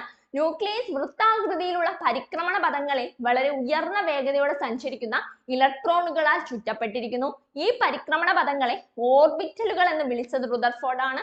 ഇലക്ട്രോണുകളെ ന്യൂക്ലിയസിനെ ഒരുമിച്ച് നിർത്തുന്ന സ്ഥിത വൈദ്യുത ഘർഷണ ബലങ്ങളാണ്. അപ്പം ഇലക്ട്രോസ്റ്റാറ്റിക് ഫോഴ്സ് ആണ് ഈ ഒരു ഇലക്ട്രോൺസിനെയും ന്യൂട്രോൺസിനെയും എല്ലാം ഒരുമിച്ച് നിർത്തിയിരിക്കുന്നത്. അത് ഓർത്തിരിക്കാം. അടുത്ത ഇദ്ദേഹത്തിന്റെ ന്യൂനതകളുണ്ട്, ഡീമെറിറ്റ്സ് ഉണ്ട് ഇദ്ദേഹത്തിന്റെ എക്സ്പെരിമെന്റ്സിൽ വന്ന ന്യൂനതകൾ എന്തൊക്കെയാണെന്ന് ചോദിച്ചാൽ, ഒന്ന്, ആറ്റത്തിന്റെ സ്റ്റെബിലിറ്റി അല്ലെങ്കിൽ സ്ഥിരതയെ വിശദീകരിക്കാൻ അദ്ദേഹത്തിന് കഴിഞ്ഞില്ല. രണ്ട്, ആറ്റങ്ങളുടെ ഇലക്ട്രോണിന്റെ ഘടനയെ കുറിച്ച് ഒന്നും തന്നെ, ഇലക്ട്രോണുകൾ ന്യൂക്ലിയസിന് ചുറ്റും എങ്ങനെയാണ് വിന്യസിച്ചിരിക്കുന്നത് അല്ലെങ്കിൽ ഇലക്ട്രോണുകളുടെ ഊർജ്ജം എങ്ങനെയാണെന്നൊന്നും അദ്ദേഹത്തിന് പറയാൻ സാധിച്ചില്ല. അപ്പൊ അതും ഒന്ന് ഓർത്തിരിക്കുക. ഇനി രണ്ടാമത്തതാണ് ജെ തോംസൺ ആറ്റം മാതൃക. ജെ തോംസൺ ആറ്റം മാതൃക എന്ന് പറയുന്നത് പോസിറ്റീവ് ചാർജിനാൽ നിർമ്മിക്കപ്പെട്ട ഒരു ഗോളത്തിൽ നെഗറ്റീവ് ചാർജുള്ള ഇലക്ട്രോണുകൾ വിന്യസിച്ചിരിക്കുന്നു എന്ന് പ്രസ്താവിച്ച ആറ്റം മാതൃകയാണ് ജെ തോംസൺ ആറ്റം മാതൃക. ഇദ്ദേഹത്തിന്റെ മാതൃകയുടെ പ്രത്യേകത എന്താണെന്ന് ചോദിച്ചാൽ, ആറ്റത്തിന്റെ മാസ് ഒരേ അളവിൽ ആറ്റത്തിൽ മുഴുവൻ വിതരണം ചെയ്യുന്നതായി കരുതുന്നു. ഇതിൽ പോസിറ്റീവ് ചാർജ് ഒരുപോലെ വിന്യസിച്ചിരിക്കുന്നു എന്ന് അദ്ദേഹം കണ്ടെത്തി. അടുത്തതാണ് ബോർ ആറ്റം മാതൃക. ബോർ ആറ്റം മാതൃക എന്ന് പറയുന്നത് ന്യൂക്ലിയസിന് ചുറ്റും ഇലക്ട്രോണുകൾ പ്രദക്ഷിണം ചെയ്യുന്ന നിശ്ചിത ഓർബിറ്റലുകളിലാണ്. ഓരോ ഷെല്ലിലെയും ഇലക്ട്രോണുകൾക്ക് ഒരു നിശ്ചിത ഊർജ്ജമുണ്ട്. അതിനാൽ ഷെല്ലുകളെ ഊർജ്ജ നിലകൾ എന്ന് വിളിക്കാം. എനർജി ലെവൽസ് ഓർത്തോണേ. ബോർ ആറ്റം മാതൃകയിലാണ് എനർജി ലെവൽസ് വരുന്നത്. ഒരു നിശ്ചിത ഷെല്ലിൽ പ്രദക്ഷിണം ചെയ്യുന്നിടത്തോളം കാലം ഇലക്ട്രോണുകൾക്ക് ഊർജ്ജം കൂടുകയോ കുറയുകയോ ചെയ്യുന്നില്ല. ന്യൂക്ലിയസിൽ നിന്നുള്ള അകലം കൂടുന്തോറും ഇമ്പോർട്ടന്റ് ആണ്. ന്യൂക്ലിയസിൽ നിന്നുള്ള അകലം കൂടുന്തോറും ഷെല്ലുകളുടെ ഊർജവും കൂടി വരുന്നു. ഷെല്ലുകൾക്ക് ന്യൂക്ലിയസിൽ നിന്ന് തുടങ്ങി 1, 2, 3, 4, 5 എന്നിങ്ങനെ നമ്പർ നൽകിയോ KLMNO എന്നിങ്ങനെ പേര് നൽകിയോ സൂചിപ്പിക്കുന്നു അല്ലെ. ബോർ ആറ്റം മാതൃകയിൽ ഒന്ന് ന്യൂക്ലിയസ്, രണ്ടാമത്തെ ഷെല്ല് K ഷെല്ലാണ്, അടുത്ത ഷെല്ല് L ഷെല്ലാണ്, അടുത്ത ഷെല്ല് M, അടുത്ത ഓർബിറ്റൽ N, അടുത്ത ഓർബിറ്റൽ O എന്നിങ്ങനെയാണ് ബോർ ആറ്റം മാതൃക വിശദീകരിക്കുന്നത്. അപ്പം ജെ തോംസൺ ഓർത്തിരിക്കുക, റുദർഫോർഡ് ഓർത്തിരിക്കുക, ബോർ ആറ്റം മാതൃക ഓർത്തിരിക്കുക. ഓക്കെ, ഇത്രയും കാര്യങ്ങൾ ഓർത്തിരുന്നോണം. ഓക്കെ, ഇമ്പോർട്ടന്റ് ആണ്. ഇത് ഇത്രയും കാര്യങ്ങൾ ശാസ്ത്രജ്ഞന്മാര് പരീക്ഷണങ്ങൾ കണ്ടെത്തുകൾ എന്ന് പറഞ്ഞുകൊണ്ട് നമ്മുടെ SCERT ടെക്സ്റ്റ് ബുക്കിനകത്ത് കൊടുത്തിട്ടുണ്ട്. പ്രത്യേകം ഓർക്കുക, നമ്മൾ 20 days ചലഞ്ച് ആണ് നടക്കുന്നത്. ചലഞ്ചിൽ നമുക്ക് ക്ലാസ് ഫുൾ ആയിട്ട് അപ്ഡേറ്റ് ചെയ്യാൻ പറ്റില്ല. നമ്മൾ അതിനകത്ത് ക്വസ്റ്റ്യൻസ് ആയിട്ട് പ്രീവിയസ് ഇയർ ക്വസ്റ്റ്യൻ ആണ് ചർച്ച ചെയ്യുന്നത്. അപ്പം അതുകൊണ്ടാണ് SCERT ടെക്സ്റ്റ് ബുക്ക് ഇവിടെ ആഡ് ചെയ്തേക്കുന്നത്. നിങ്ങൾക്ക് വായിക്കണമെങ്കിൽ ഈ ഒരു PDF PSC ഇൻഫ്ലുവൻസറിന്റെ ടെലഗ്രാം കൂട്ടായ്മയിൽ നിങ്ങൾക്ക് ലഭിക്കും. ആ ടെലഗ്രാം ഗ്രൂപ്പ് എടുക്കുക. അതിനകത്ത് നിങ്ങൾക്ക് ലിങ്ക് വഴി കയറാൻ പറ്റുന്നില്ല എങ്കിൽ PSC ഇൻഫ്ലുവൻസറിന്റെ ടെലഗ്രാമിൽ അടിച്ചു കൊടുത്താൽ മതി. അപ്പോൾ നിങ്ങൾക്ക് കിട്ടും. അതിൽ നിന്ന് നിങ്ങൾ എടുത്തിതൊന്ന് വായിച്ചു നോക്കുക. ഓക്കെ, ആദ്യത്തത് സർ ഹംഫ്രി ഡേവിയെ പറ്റിയാണ് പറഞ്ഞേക്കുന്നത്. നമുക്കറിയാം, ജസ്റ്റ് ഒന്ന് പറഞ്ഞു പോവുകയാണ്, പെട്ടെന്ന് പറഞ്ഞു പോകുന്നതേ ഉള്ളൂ. വൈദ്യുതി ഉപയോഗിച്ച് സംയുക്തങ്ങളിൽ നിന്ന് ഒട്ടേറെ മൂലകങ്ങൾ വേർതിരിച്ചെടുത്ത ഒരു വ്യക്തിയാണ് സർ ഹംഫ്രി ഡേവി. അദ്ദേഹത്തെ പറ്റി പറഞ്ഞിട്ടുണ്ട്. അടുത്ത മൈക്കൽ ഫാരഡ, വൈദ്യുതിയുടെ പിതാവ് എന്നറിയപ്പെടുന്ന മൈക്കൽ ഫാരഡ. മൈക്കൽ ഫാരഡയെ പറ്റി നമ്മൾ വേറൊരു ക്ലാസ്സിൽ വീഡിയോ ചെയ്തിട്ടുണ്ട്. അതൊന്ന് നോക്കുക മൈക്കൽ ഫാരഡയെ പറ്റി. അതിന്റെ കൂടെ ഈ ഒരു ടെക്സ്റ്റ് ബുക്ക്, ഈ ഒരു പോർഷൻ ഒന്ന് വായിച്ചു നോക്കുക. അടുത്ത ഹെൻറിച്ച് ഗീസ്ലർ ആണ്. അടുത്ത വ്യക്തി ജൂലിയറ്റ് പ്ലക്കറിനെ പറ്റി പറയുന്നുണ്ട്. വില്യം ക്രൂക്സിനെ പറ്റി പറയുന്നുണ്ട്.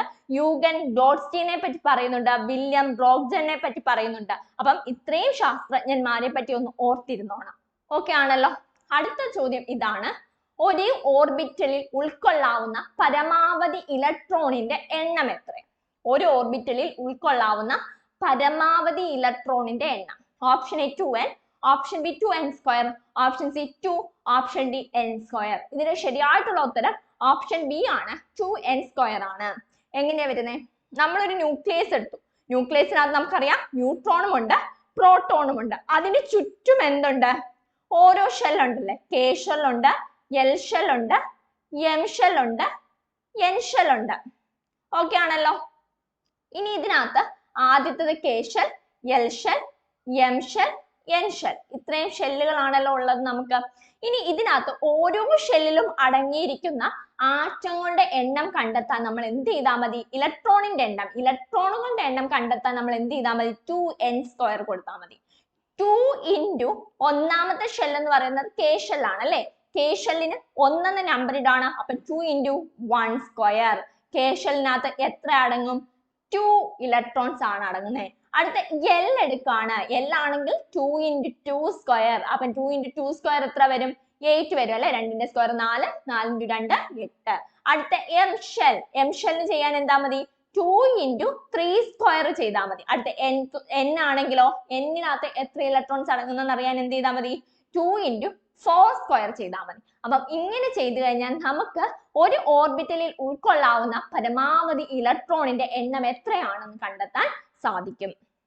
ക്ലിയർ ആയല്ലോ. അപ്പൊ K shell 2, L shell 8, M shell എത്ര വരും?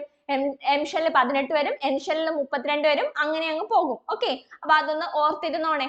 അടുത്ത ചോദ്യം, ഉത്തരം 2n² ആണെന്ന് ഓർത്തിരിക്കാം. അടുത്ത ചോദ്യം ഇതാണ്: കെ ഷെല്ലിൽ ഉൾക്കൊള്ളാവുന്ന പരമാവധി ഇലക്ട്രോണുകളുടെ എണ്ണം. കെ ഷെല്ലിൽ ഉൾക്കൊള്ളാവുന്ന പരമാവധി ഇലക്ട്രോണുകളുടെ എണ്ണം. Option A 2, option B 8, option C 18, option D 32. നമ്മളിവിടെ പറഞ്ഞു കെ ഷെല്ലിൽ ഉൾക്കൊള്ളാവുന്ന പരമാവധി ആറ്റങ്ങളുടെ എണ്ണം എത്രയാണ്? ഇലക്ട്രോണുകളുടെ എണ്ണം എത്രയാണ്? ഇലക്ട്രോണുകളുടെ എണ്ണം ഓപ്ഷൻ എ ആണ്.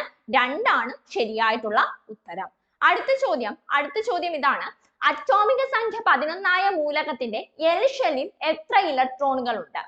അറ്റോമിക സംഖ്യ 11 ആയ മൂലകത്തിന്റെ എൽ ഷെല്ലിൽ നമുക്കറിയാം അറ്റോമിക സംഖ്യ 11 ആവണമെങ്കിൽ ആദ്യത്തെ ഷെല്ലിൽ 2 എണ്ണം, രണ്ടാമത്തെ ഷെല്ലിൽ എത്രയാണ്? കെ ഷെല്ലിൽ 2 എണ്ണം വരണം.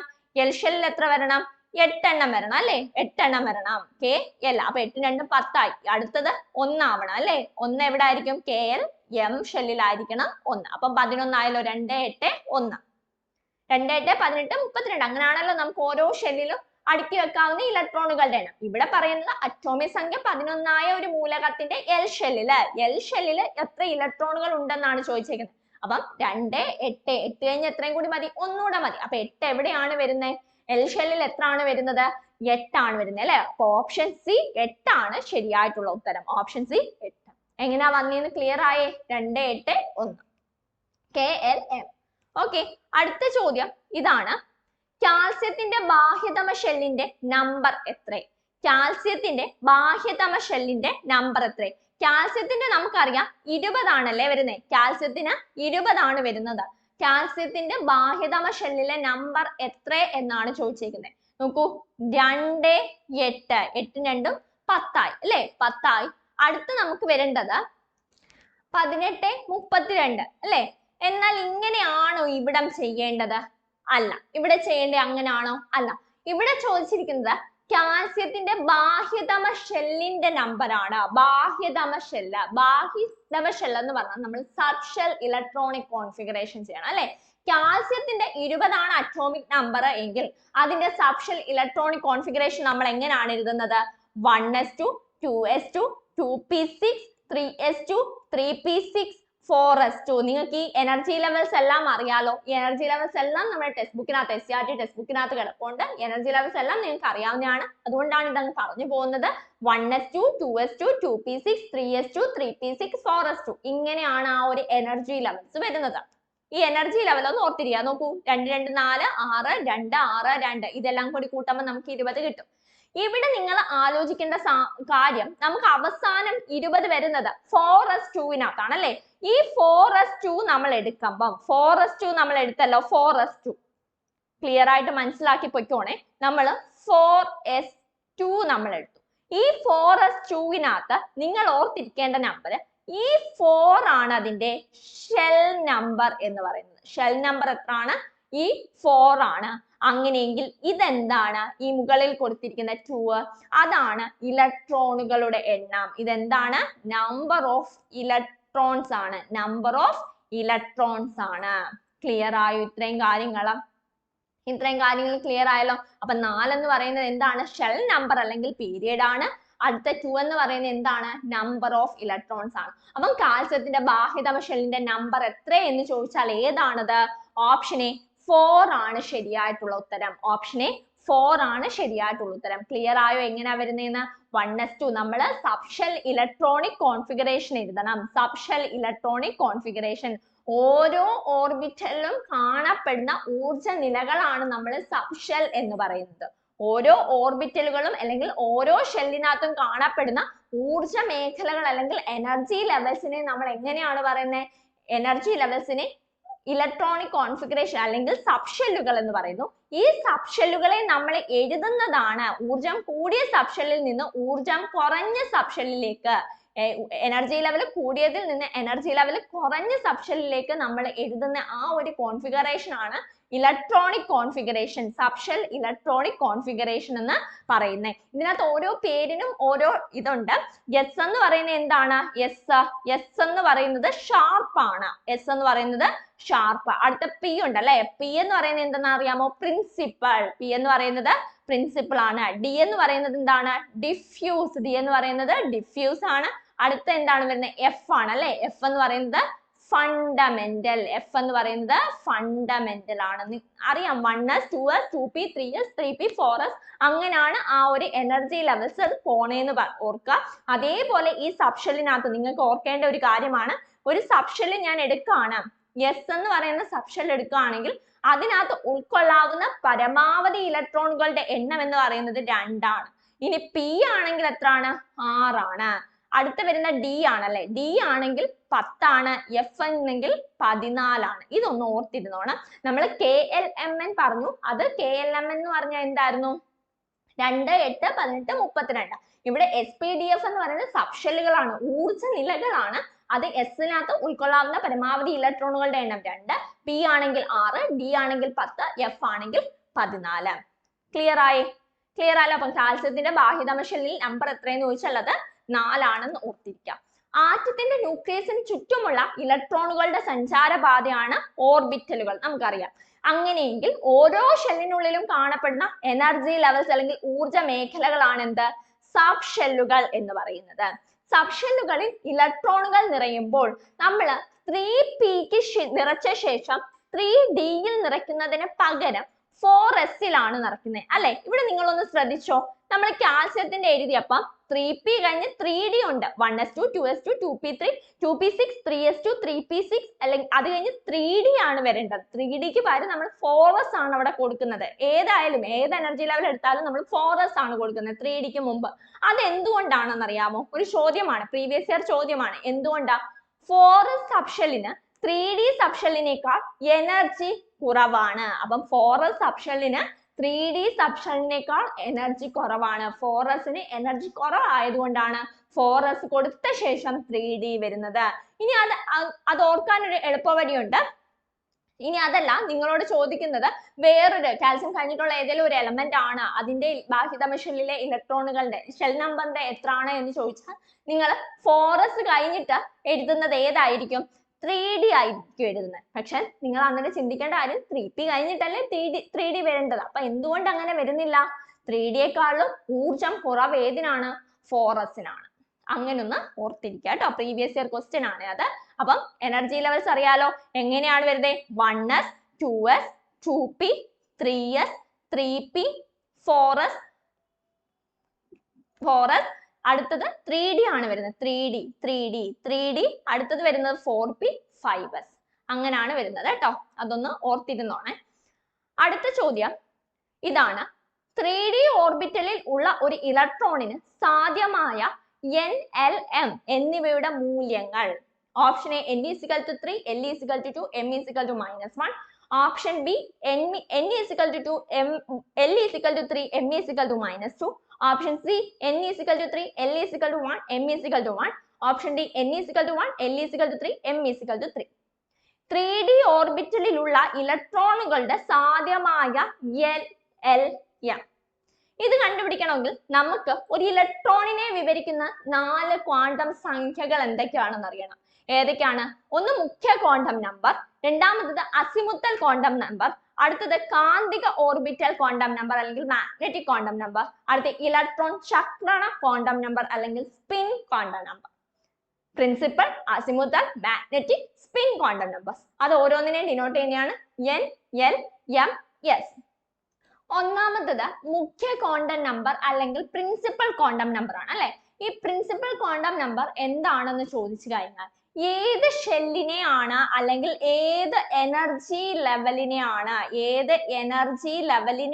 ഇത് ഡിനോട്ട് ചെയ്യുന്നത് എന്ന് പറയുന്നതാണ് മുഖ്യ ക്വാണ്ടം നമ്പർ അല്ലെങ്കിൽ പ്രിൻസിപ്പൽ ക്വാണ്ടം നമ്പർ. അപ്പൊ പ്രിൻസിപ്പൽ ക്വാണ്ടം നമ്പർ മനസ്സിലായല്ലോ, ഏത് എനർജി ലെവലിനെയാണ്, ഏത് ഷെല്ലിലാണ് അല്ലെങ്കിൽ ഏത് എനർജി ലെവലിലാണ് ഇലക്ട്രോൺ സ്ഥിതി ചെയ്യുന്നത് എന്ന് സൂചിപ്പിക്കുന്നതാണ് N എന്ന് പറയുന്നത് മുഖ്യ ക്വാണ്ടം നമ്പർ. ഇതിന്റെ സാധ്യമായ വിലകൾ ഏതാണെന്ന് ചോദിച്ചാൽ N 1 എങ്കിൽ അത് ഏത് ഷെല്ലിലായിരിക്കും? നിങ്ങൾക്കറിയാം ഏതിലാ? K ഷെല്ലിലായിരിക്കും. ഇനി N 2 ഏത് ഷെല്ലിലായിരിക്കും?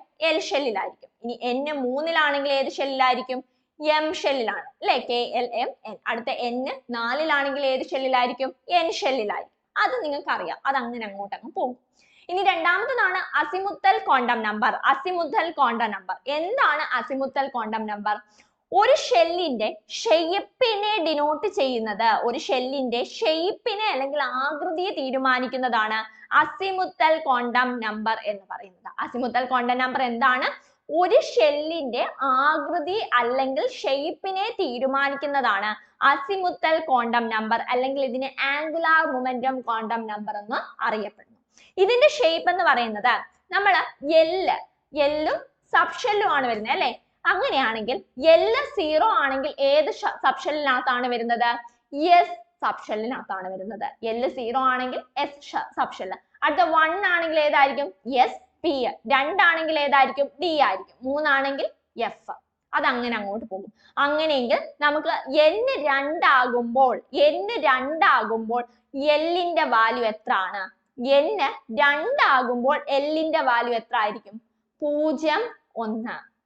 ഇപ്പം N 1 ആണെങ്കിൽ എത്ര ആണ്? N 1 ആണെങ്കിൽ L ന്റെ വാല്യൂ എവിടെ നിന്ന് തുടങ്ങും? 0 നിന്ന് തുടങ്ങണം. അപ്പം 0 ആയിരിക്കും. 0 മാത്രമായിരിക്കും. അത് N 2 ആണെങ്കിലോ L is equal to 0, 1 വരും. ഇനി അതല്ല N is equal to 3 ആണെങ്കിലോ L എങ്ങനെ വരും? 0, 1, 2 വരും. 3 എണ്ണം വരും. ക്ലിയർ ആയല്ലോ? ഇനി അടുത്ത അതല്ല കാന്തിക ഓർബിറ്റൽ ക്വാണ്ടം നമ്പർ അല്ലെങ്കിൽ മാഗ്നറ്റിക് ക്വാണ്ടം നമ്പർ ആണ് എങ്കിൽ ഇവിടെ വരുന്നത് N 1 ആണെങ്കിൽ L 0 ആണ്. അങ്ങനെയാണെങ്കിൽ അതിന്റെ സബ്ഷെൽ എത്ര എണ്ണം കാണും? ഒരു സബ്ഷെല്ലേ കാണത്തുള്ളൂ. അപ്പൊ സബ്ഷെൽ എത്ര ആയിരിക്കും? 1s ആയിരിക്കും. അതുകൊണ്ടൊന്ന് ഓർത്തിരുന്നോണം, സബ്ഷെൽ 1s ആയിരിക്കും. ഇനി ഇവിടെ N 2 ആണെങ്കിൽ L 0 ഉം 1 ഉം ഉണ്ട്. അപ്പൊ എത്ര സബ്ഷെൽ വരും? 2 സബ്ഷെൽ വരും. ഏതൊക്കെയാ? 1s ഉം 2p യും. 1s 2p. N 3 ആണെങ്കിൽ L 0, 1, 2 3 എണ്ണം വരും. അങ്ങനെയെങ്കിൽ അതിന്റെ സബ്ഷെൽ എത്ര ആണ് വരുന്നത്? ഏതൊക്കെയാ വരുന്നത്? 1s 2p 3 സബ്ഷെൽ അല്ലെ. അപ്പം 3s 3p 3d വരും. 3s 3p 3d. ഇവിടെ 2s 2p ആണ് വരുന്നത്. 2 ആണെങ്കിൽ 2s 2p, 3 ആണെങ്കിൽ 3s 3p 3d വരും. അടുത്ത 4 ആണെങ്കിൽ എങ്ങനെ വരുന്നത്? 4s 4p 4d 4f. അങ്ങനെ 4 എണ്ണം വരും. 4s 4p 4d 4f. അങ്ങനെ 4 എണ്ണം വരും. ഓർത്തിരുന്നോണേ അത്. അപ്പൊ അങ്ങനെ അടുത്താണെങ്കിൽ കാന്തിക ഓർബിറ്റൽ ക്വാണ്ടം നമ്പർ അല്ലെങ്കിൽ മാഗ്നറ്റിക് ക്വാണ്ടം നമ്പർ M ആണ് എങ്കിൽ, മാഗ്നറ്റിക് ക്വാണ്ടം നമ്പർ ആണ് എങ്കിൽ അതെങ്ങനെയാണ്? M എന്ന് പറയുന്നത് -1, 1. അത് നിങ്ങൾക്ക് അറിയാവുന്നതാണ് അല്ലെ. L 0 ആണ് എങ്കിൽ M എന്ന് പറയുന്നതും 0 ആയിരിക്കും. അപ്പൊ ഒരു സബ്ഷെല്ലേ വരത്തുള്ളൂ, S. അടുത്ത L 1 ആണ് എങ്കിൽ M എന്ന് പറയുന്നത് എന്ത് വരും? -1 വരും, 0 വരും, +1 വരും. അങ്ങനെയെങ്കിൽ 3p ഓർബിറ്റൽ അവിടെ വരും. 3p orbital. അങ്ങനെയാണ് ആ ഓരോന്നും വരുന്നത്. ഇനി ഇലക്ട്രോൺ ചക്രണ ക്വാണ്ടം നമ്പർ അല്ലെങ്കിൽ സ്പിൻ ക്വാണ്ടം നമ്പർ ആണെങ്കിൽ 2 സ്പിൻ ക്വാണ്ടം നമ്പേഴ്സ് ആണ് വരുന്നത്. ഒന്ന് ക്ലോക്ക് വൈസ് ഡയറക്ഷനും മറ്റേത് ആന്റി ക്ലോക്ക് വൈസ് ഡയറക്ഷൻ. ഒന്ന് +12 ആയിരിക്കും അല്ലെങ്കിൽ -12 ആയിരിക്കും. ഇത്രയും കാര്യങ്ങൾ ഒന്ന് പൊതുവായിട്ട് ഓർത്തിരിക്കുക. നമുക്ക് വിശദീകരിച്ച് പറയാനുള്ള ടൈം ഇല്ല, അതുകൊണ്ടൊന്ന് ഓർത്തിരിക്കുക. അങ്ങനെയെങ്കിൽ നമ്മളോട് ഇവിടെ ചോദിച്ചിരിക്കുന്നത് 3D ഓർബിറ്റലിലുള്ള ഒരു ഇലക്ട്രോണിന് സാധ്യമായ N, L, M എന്നിവയുടെ മൂല്യങ്ങൾ. ഇവിടെ നമുക്കറിയാം 3D ആണ് പറഞ്ഞേക്കുന്നത് അല്ലെ. 3D ആവുമ്പോൾ ഇവിടുത്തെ N ഏതായിരിക്കും? 3D ആണ് വരുന്നത്. 3D ആവുമ്പോ n ഏതാണ് വരുന്നത്? n 3 ആയിരിക്കും അല്ലെ? എനർജി ലെവൽ ആണ്. എനർജി ലെവൽ ഏതായിരിക്കും വരുന്നത്? 3 ആയിരിക്കും വരുന്നത്. n എന്ന് പറയുന്നത് 3 ആണ്. ഇനി L ഏതായിരിക്കും വരുന്നത്? സാധ്യമായ L ഏതായിരിക്കും വരുന്നത്? L നമുക്കറിയാം അസിമുത്തൽ ക്വാണ്ടം നമ്പർ ആണ്, ഷേപ്പ് ആണ് വരുന്നത്. 3D ആണ് വരുന്നത് അല്ലെ? D എന്ന് പറയുമ്പോൾ അവിടെ ഏതാണ് വരുന്നത്? 2. നിങ്ങൾ ഇവിടെ കണ്ടോ? S ആവുമ്പോ 0, P ആവുമ്പോ 1, D ആവുമ്പോ 2 ആണ് വരുന്നത് അല്ലെ? അപ്പൊ എത്ര ആണ്? L എന്ന് പറയുന്നത് 2 ആണ്. M എന്ന് പറയുന്നത് അപ്പോൾ എന്തായിരിക്കും? -1 ആയിരിക്കും. M എന്ന് പറയുന്നത് -1. അപ്പൊ ശരിയായിട്ടുള്ള ഉത്തരം ഏതാണ്?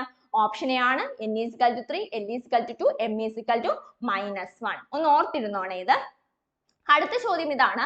ഒരേ ആറ്റോമിക നമ്പരും വ്യത്യസ്ത മാസ് നമ്പരും ഉള്ള ഒരേ മൂലകത്തിന്റെ വ്യത്യസ്ത ആറ്റങ്ങളെ ഡാഷ് എന്ന് പറയുന്നു. എല്ലാവർക്കും അറിയാവുന്നതാണ്. സെയിം അറ്റോമിക് നമ്പറും ഡിഫറെന്റ് മാസ് നമ്പറും ആവുമ്പം അത് ഏതായിരിക്കും? ഓപ്ഷൻ സി ഐസോടോപ്പ് ആണ് അല്ലെ? ഐസോടോപ്പ് എന്ന് പറയുമ്പോൾ same atomic number different mass number. ഇനി ഐസോബാർ ആണെങ്കിലോ same mass number different atomic number. എല്ലാവർക്കും അറിയാവുന്നതാണല്ലോ ഐസോടോപ്പും ഐസോബാറും. ഐസോടോപ്പിന്റെ പ്രധാനപ്പെട്ട ഐസോടോപ്പുകളാണ് അടുത്ത പറയുന്നത്. ഐസോടോപ്പ് എന്താണെന്ന് നമുക്കറിയാം. ഒരേ അറ്റോമിക് നമ്പറും വ്യത്യസ്ത മാസ് നമ്പറുമുള്ള ആറ്റങ്ങളെ ഐസോടോപ്പുകൾ എന്ന് പറയുന്നു. പ്രകൃതിയിൽ ഏറ്റവും കൂടുതൽ കാണപ്പെടുന്ന കാർബണിന്റെ ഐസോടോപ്പ് ഏതാണ്? കാർബൺ 12 ആണ്. പ്രകൃതിയിൽ ഏറ്റവും കൂടുതൽ കാണപ്പെടുന്ന കാർബണിന്റെ ഐസോടോപ്പ് കാർബൺ 12. സസ്യങ്ങളിലെ പദാർത്ഥ വിനിമയം തിരിച്ചറിയാനുള്ള ട്രേസറായി ഉപയോഗിക്കുന്ന ഐസോടോപ്പ് ഏതാണ്? അത് ഫോസ്ഫറസ് 31 ആണ്. അടുത്ത മനുഷ്യരിൽ കൂടുതലായി കാണപ്പെടുന്ന റേഡിയോ ആക്റ്റീവ് മൂലകം ഏതാണെന്ന് ചോദിച്ചാൽ അത് പൊട്ടാസ്യം 40 ആണ്. പഠിച്ചു വെക്കോളുക. ഫോസ്ഫറസ് 31 സസ്യങ്ങളിൽ പദാർത്ഥ വിനിമയം തിരിച്ചറിയാൻ വേണ്ടി ട്രേസർ ആയിട്ട് ഉപയോഗിക്കുന്ന ഐസോടോപ്പ് കാർബൺ 12. പ്രകൃതിയിൽ ഏറ്റവും കൂടുതൽ കാണപ്പെടുന്ന കാർബണിന്റെ ഐസോടോപ്പ് പൊട്ടാസ്യം 40. മനുഷ്യരിൽ കൂടുതലായി കാണപ്പെടുന്ന റേഡിയോ ആക്റ്റീവ് മൂലകം.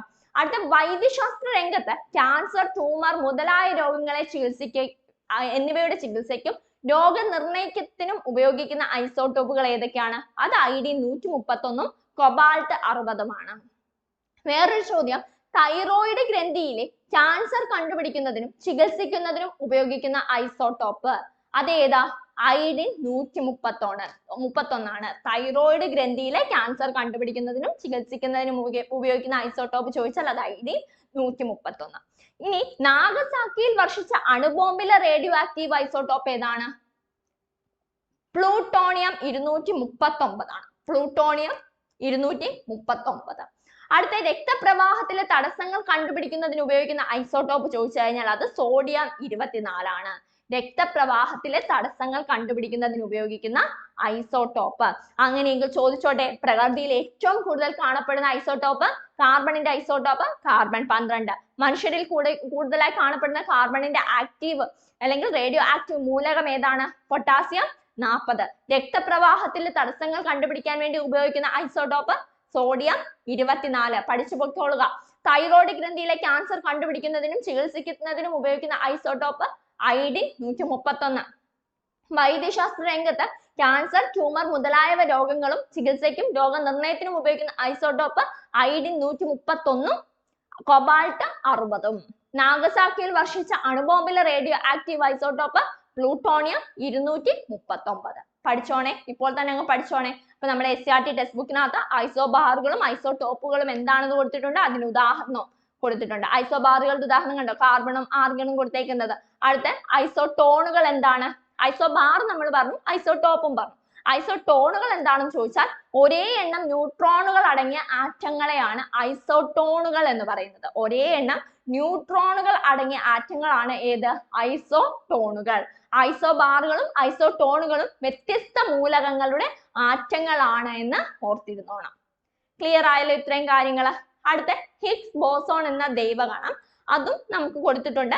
ജീവശാസ്ത്രത്തിലെ പരിണാമ സിദ്ധാന്തം പോലെ പ്രപഞ്ചോൽപത്തിയെ കുറിച്ച് വളരെയധികം പ്രാധാന്യം നൽകപ്പെട്ട ഒരു സിദ്ധാന്തമാണ് സ്റ്റാൻഡേർഡ് മോഡൽ സിദ്ധാന്തം. സ്റ്റാൻഡേർഡ് മോഡൽ സിദ്ധാന്തം ഇതനുസരിച്ച് ഫെർമിയോണുകൾ എന്ന് വിശേഷിപ്പിക്കുന്ന പദാർത്ഥ ഘടകങ്ങളും ബോസോണുകൾ എന്ന് വിശേഷിപ്പിക്കുന്ന ഊർജവാഹിനികളും ഉൾപ്പെടുന്ന 17 മൗലിക കണങ്ങൾ ചേർന്നാണ് പ്രപഞ്ചം രൂപപ്പെട്ടിട്ടുള്ളത്. കണികകൾക്ക് മാസ് ലഭിക്കുന്നത് എപ്രകാരമാണെന്ന് സമീപകാലം വരെ വിശദീകരിക്കാൻ കഴിഞ്ഞിരുന്നില്ല. അതിനാൽ മുന്നോട്ട് വയ്ക്കപ്പെട്ട അടിസ്ഥാന കണമാണ് ഹിഗ്സ് ബോസ് കണം അല്ലെങ്കിൽ ഹിസ് കണം 2012 ജൂലൈ 4 സ്റ്റാൻഡേർഡ് മോഡൽ പ്രവചിച്ചതിന് സമാനമായി ഹിഗ് ബോസോൺ കണ്ടെത്താനായി ജനീവയിലെ CBRN ലബോറട്ടറിയിലാണ് ഇത് ശാസ്ത്രജ്ഞർ പ്രഖ്യാപിച്ചത്. അപ്പൊ ഹിഗ്സ് ബോസോൺ എന്ന ദൈവഗണം ഒന്ന് ഓർത്തിരുന്നോണം. അടുത്ത കാർബൺ 14. കാർബൺ 12 നമ്മൾ പറഞ്ഞു പ്രപഞ്ചത്തിൽ ഏറ്റവും കൂടുതൽ കാണപ്പെടുന്ന കാർബണിന്റെ ഐസോടോപ്പ്. കാർബൺ 14 എന്താണ്? കാർബണിന്റെ റേഡിയോ ആക്റ്റീവ് ഐസോടോപ്പ് ആണ് കാർബൺ 14.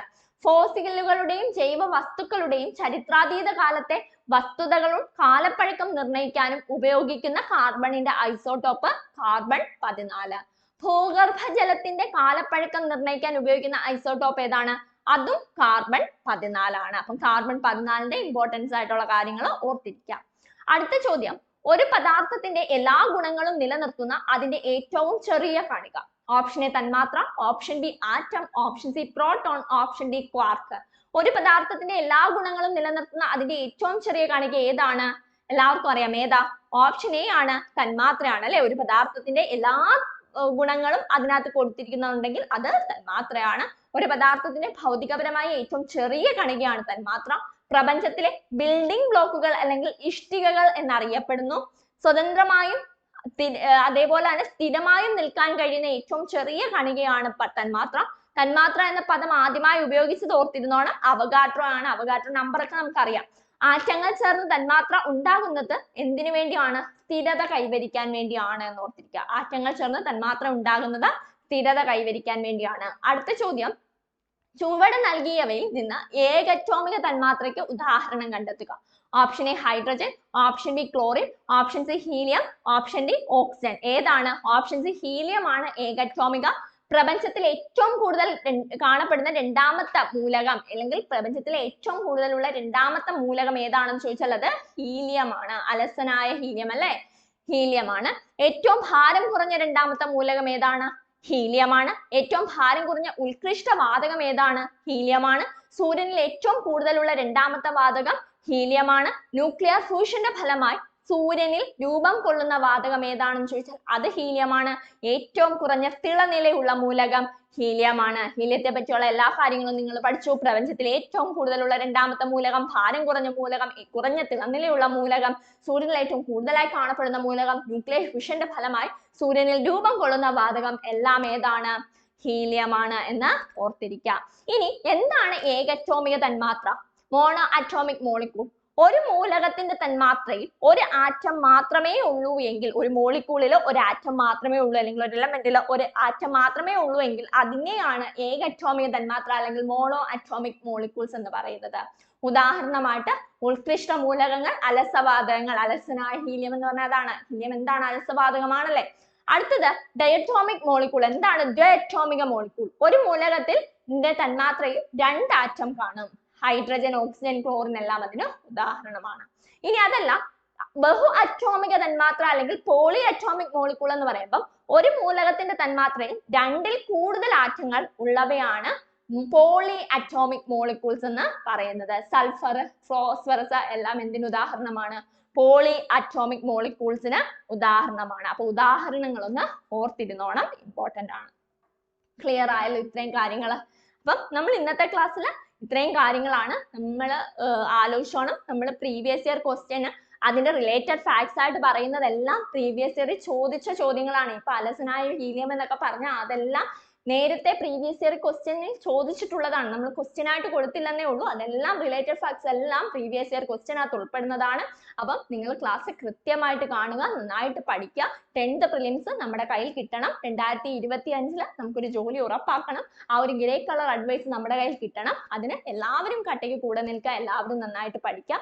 ഇത് ക്ലാസ് കണ്ടാൽ മാത്രം പോരാ, ക്ലാസ് കണ്ടു കഴിഞ്ഞിട്ടുള്ള പോൾ വർക്ക്ഔട്ട് എക്സാം ടെലഗ്രാം കൂട്ടായ്മ PSC ഇൻഫ്ലുവൻസറിന്റെ ടെലഗ്രാം ചാനലിൽ നമ്മൾ അതിന്റെ പോൾ വർക്ക്ഔട്ട് എക്സാം നടത്തുന്നുണ്ട്. ആ പോൾ വർക്ക്ഔട്ട് എക്സാം കൃത്യമായിട്ട് അറ്റൻഡ് ചെയ്യുക, ഫുൾ മാർക്ക് വാങ്ങിക്കുക. All the best. Thank you.